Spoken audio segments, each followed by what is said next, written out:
बच्चों, welcome to my channel Verma study 2020 बुकलाना। मैं यूपी बोर्ड के छात्रों के लिए क्लास 12th का जियोग्राफी का फुल कोर्स हिंदी माध्यम से मैं कराऊंगा। यदि आप फुल कोर्स करना चाहते हैं तो मेरे चैनल को सब्सक्राइब कीजिए और बेल आइकन को प्रेस करना ना भूलें, ताकि जो भी मैं वीडियो अपलोड करूं उसका नोटिफिकेशन आपको सबसे पहले मिल सके। भूगोल में मानव भूगोल के मूल सिद्धांत में अर्थात चैप्टर 10 चल रहा है, मानव बस्ती या अधिवास। प्यारे बच्चों, आज इसमें लास्ट टॉपिक है। इसके बाद ये पुस्तक मानव भूगोल के मूल सिद्धांत समाप्त हो जाएगा। उसके बाद हम दूसरी किताब शुरू करेंगे। आज हम लोग मानव बस्ती, जी इसे हम मानव अधिवास कहते हैं, नगरीकरण। नगरीकरण छोटे या बड़ा प्रश्न इससे पूछता रहता है एग्जाम में। अर्बनाइजेशन, नगरीकरण क्या है? देखो, नाम से ही लग रहा है कि जब जनसंख्या निवास के लिए गांवों की ओर से नगरों की ओर को गतिशील होती है तो उसे नगरीकरण कहा जाता है। अर्थात आबादी जो है गांव, आजकल क्या हो रहा है, गांव के लोग शहर की तरफ भाग रहे हैं, शहर में जाकर रहना पसंद कर रहे हैं। तो शहर में जा कर के जाना या शहर के आबादी के परसेंटेज को बढ़ाना, यही तो नगरीकरण कहा जाता है। तो आपको क्लियर हो गया होगा कि जनसंख्या निवास के लिए मतलब रहने के लिए गांव की ओर से, गांव को छोड़ करके नगर में जाकर के बसती है, उसे कहते हैं नगरीकरण। अब नगरीकरण से जब जनसंख्या शहरों में बढ़ेगी तो ज़्यादा ढेर सारी समस्याएं उत्पन्न होगी।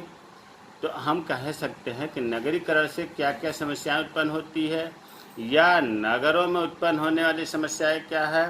तो हमने 10 पॉइंट दिया है। पहला है सघनता व भीड़ की समस्या। स्वाभाविक है, जब गांव के लोग जाकर के शहर में बसेंगे तो वहाँ भीड़ ज़्यादा होगी, और भीड़ जब ज़्यादा होगी तो अधिकतर समस्याएं बढ़ेंगी।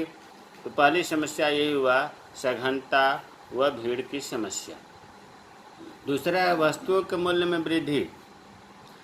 जब वहाँ आबादी ज़्यादा होगी तो जितने भी वस्तुएं हैं, जैसे मान लो साग सब्जी, दूध, अनाज, ये क्या होगा, महंगे होंगे। ज़्यादा जनसंख्या बढ़ेगी, मांग ज़्यादा बढ़ेगी तो वस्तुओं के मूल्य में वृद्धि होगी। ये समस्याएं हैं। तीसरा, मकान का किराया ऊंचा होगा। जब ज़्यादा पब्लिक पहुंचेगी तो सबको किराया का मकान चाहिए, मकान उपलब्ध नहीं होगा। यही तो कारण है, बड़े बड़े शहरों में इतना किराया ज़्यादा रहता है कि काफ़ी ज़्यादातर मजदूर सड़क के किनारे, पार्क में, रेलवे स्टेशन पर रात में रहते हैं, क्योंकि किराया दे ही नहीं सकते उतना। ये भी एक समस्या होता है कि आबादी बढ़ने से, नगरीकरण से मकान का किराया ज़्यादा हो जाता है। जल की पूर्ति की समस्या। जल निगम कितने लोगों को पूर्ति करे, आबादी ज़्यादा है तो इसलिए जल की भी समस्या होती है। सामाजिक व आर्थिक समस्या। शहरों में या नगरों में ये बहुत विषमताएं पाई जाती है। कुछ लोग बहुत धनी वर्ग के होते हैं, कुछ लोग बहुत गरीब वर्ग के होते हैं। आपस में जो है आर्थिक विषमता बहुत ज़्यादा होती है, जिससे वर्ग संघर्ष भी होता रहता है, झगड़े भी होते रहते हैं। ये भी समस्या है। प्रबंध की समस्या। जब आबादी ज़्यादा होगी तो नगर पालिका कितनी व्यवस्था करेगा, मैनेज करना। जैसे मान लो कि सबके लिए बिजली उपलब्ध कराना, सबके लिए रास्ते उपलब्ध कराना, सबके लिए साफ़ सफाई करना, है कि नहीं, दिक्कत होती है। प्रबंध की समस्या रहती है। वस्तुओं में मिलावट। जब नगरों में या नगरीकरण होने पर ज़्यादा मांग बढ़ जाती है, जैसे मान लीजिए दूध की मांग बढ़ गई तो दूध में क्या होगा, लोग पानी मिलाने लगेंगे, नकली दूध बना कर बेचने लगेंगे, तो ज़्यादा संभावना हो जाती है नगरीकरण से वस्तु में मिलावट होने की। यातायात की भी समस्या हो जाती है। ज़्यादा आबादी रहेगी तो यातायात में आने जाने में दिक्कत होगी, या कहीं इमरजेंसी में जाना है तो महंगे साधन मिलेंगे, तो ये भी समस्या है। सुरक्षा की समस्या। जहाँ आबादी ज़्यादा होगी वहाँ सुरक्षा की दृष्टि से भी समस्याएं उत्पन्न होगी।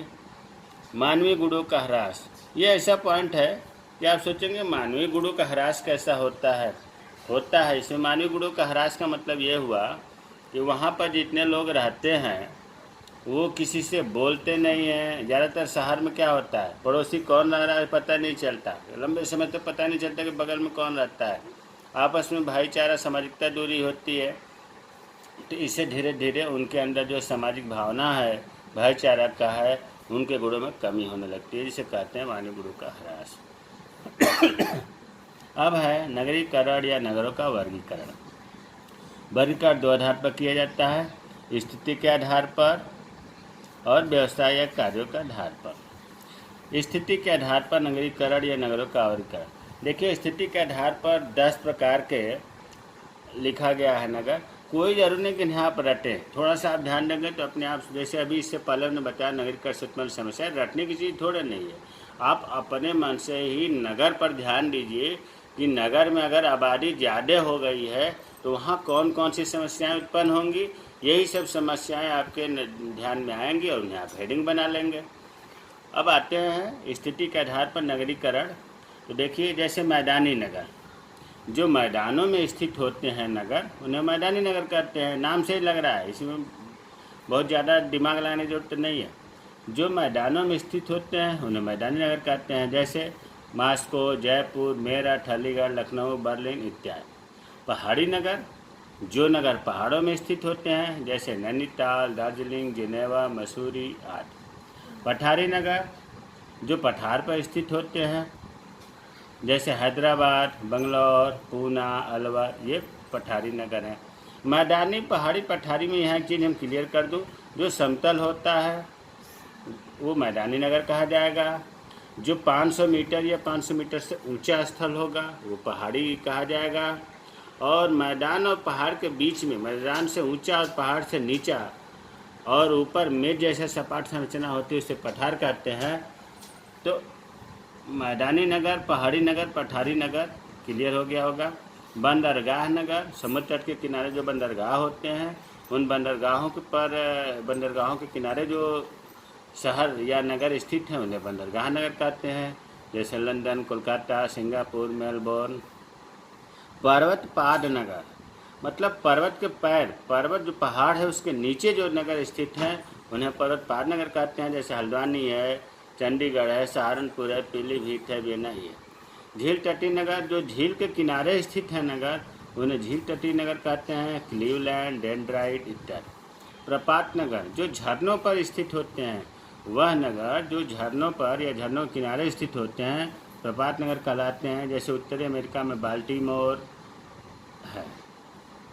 मरुद्यान नगर मरुद्यान मतलब रेगिस्तानी भूमि में जहाँ जल का थोड़ा अभाव होता है मरुस्थली क्षेत्र कहलाता है, लेकिन उस मरुस्थली क्षेत्र में जहाँ जल के स्रोत मिल जाते हैं वहाँ नगर बस जाते हैं और उस नगर को मरुद्यान नगर कहते हैं, जैसे अफ्रीका में सेवा, बेनी अब्बास, ये हैं मरुद्यान नगर। नदी तटीय नगर, जो नदियों के किनारे नगर स्थित हैं उन्हें नदी तटीय, जैसे गंगा तट पर हरिद्वार है, वाराणसी है, इलाहाबाद है, रावी नदी के तट पर लाहौर है, नर्मदा नदी के तट पर जबलपुर है, टेम्स नदी के तट पर लंदन है, मिसिसिपी नदी के तट पर सेंट पॉल नगर है। ये जो है नदी तटीय नगर हुए। संगम नगर, जहाँ दो या दो से अधिक नदियाँ मिलती हैं उसे संगम कहते हैं, जैसे गंगा, यमुना, सरस्वती के संगम पर इलाहाबाद है, श्वेत और नील नदी के संगम पर खार्तूम है, मिसिसिपी मिसौरी नदी के संगम पर सेंट लुइस है। ऐसे नगर को संगम नगर कहा जाता है। तभी आप देख रहे हैं कि नगरों का वर्गीकरण दो तरह से होता है। स्थिति के आधार पर वर्गीकरण, जो इसमें 10 प्रकार का बताया गया स्थिति के आधार पर। दूसरा है व्यवसाय या कार्यों के आधार पर, अर्थात जो व्यवसाय होता है उनके आधार पर नगरों का वर्गीकरण। पहला औद्योगिक नगर, नाम से लग रहा है कि इंडस्ट्रियल सिटी। इंडस्ट्रियल सिटी जो है जैसे टाटा नगर, भिलाई, पिट्सबर्ग, राउरकेला, ये औद्योगिक नगर हो गए। व्यापारिक नगर, व्यापार की वजह से फेमस हैं, London, Mumbai, Hong Kong, Hapur, New York, ये व्यापारिक नगर हो गए। जहाँ पर खनिज ज़्यादा मात्रा में मिलता है खनिज नगर, जैसे भारत में झरिया कोयला के लिए फेमस है, डिगबोई खनिज तेल के लिए फेमस है, रानीगंज आदि, ये खनिज नगर हो गए। परिवहन नगर, वह स्थल मतलब स्थल, जल, वायु मार्गों के केंद्र के रूप में जो विकसित होते हैं, परिवहन नगर कहलाते हैं, जैसे शिकागो है, विशाखापट्टनम है इत्यादि। राजधानी नगर राजधानी नगर के रूप लेते हैं तो राजधानी नगर कहा जाते हैं, जैसे चंडीगढ़, दिल्ली, लखनऊ, मॉस्को इत्यादि। पर्यटन केंद्र नगर, जहाँ पर्यटन के हिसाब से जो नगर विकसित हैं, जैसे श्रीनगर, दार्जिलिंग, माउंट आबू, मंसूरी, ये पर्यटन केंद्र नगर हैं। धार्मिक नगर, मथुरा, अयोध्या, गया, अमृतसर, मक्का, ये सब धार्मिक नगर कहलाएंगे। सुरक्षा कार्य के नगर मतलब सैनिक नगर, जहाँ पर सुरक्षा के कार्य के हिसाब से कार्य किए जाते हैं, जैसे मेरठ है, जिब्राल्टर है, पनामा है। शिक्षा के केंद्र नगर, जहाँ शिक्षा के लिए जाना जाता है, जैसे ब्रिटेन में ऑक्सफोर्ड है, कैम्ब्रिज है, भारत में रुड़की है, वाराणसी है, राजस्थान में कोटा है, ये शिक्षा के केंद्र नगर हैं। मनोरंजन व क्रीड़ा कार्य, मनोरंजन के हिसाब से अमेरिका में लॉस एंजिल्स है, जहाँ खेल होता है, इटली में जिनेवा, भारत में चेन्नई, पुरी, ये मनोरंजन व क्रीड़ा नगर हैं। तो नगरीकरण की समस्याएं, नगरीकरण का वर्गीकरण हो गया। कुछ छोटे छोटे प्रश्न हैं जो जानना जरूरी है, जैसे उपनगर किसे कहते हैं? बड़े नगरों के समीप जो छोटे छोटे नगर बस जाते हैं उन्हें उपनगर कहा जाता है। मलिन बस्ती और अवैध बस्ती में थोड़ा सा ध्यान दें। मलिन बस्तियां वे आवासीय क्षेत्र होते हैं जहां भौतिक और सामाजिक परिस्थितियां अत्यंत दयनीय होती है। मलिन बस्ती का मतलब कि यहाँ के लोग बहुत ही गरीब होते हैं, दयनीय होते हैं, पढ़े लिखे लोग नहीं होते हैं। जैसे भारत में मुंबई में धारावी है, यहाँ इतनी घनी बस्ती है, पूरे एशिया में सबसे घनी बस्ती यहाँ पर है। तो एशिया की सबसे बड़ी मलिन बस्ती धारावी कहाँ है? ये मुंबई में। तो अब आप समझ गए होंगे कि भौतिक और सामाजिक परिस्थितियों में इनकी स्थिति दयनीय होती है, वैसे बस्ती को कहा जाता है मलिन बस्ती।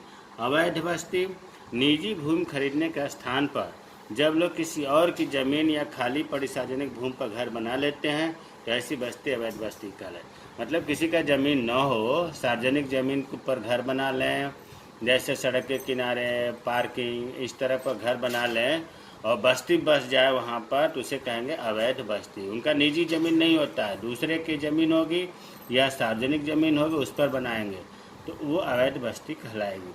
प्रतिरक्षा नगर, देखो नाम लग रहा है कठिन, इसको कहते हैं कैंट।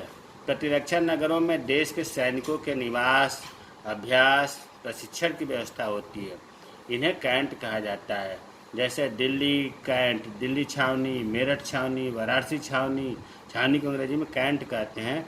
इसका मतलब ये होता है कि इस जगह पर सैनिकों को रखा जाता है, सैनिकों को प्रैक्टिस कराया जाता है, ट्रेनिंग दिया जाता है, तो वैसे नगर को प्रतिरक्षा नगर कहा जाता है।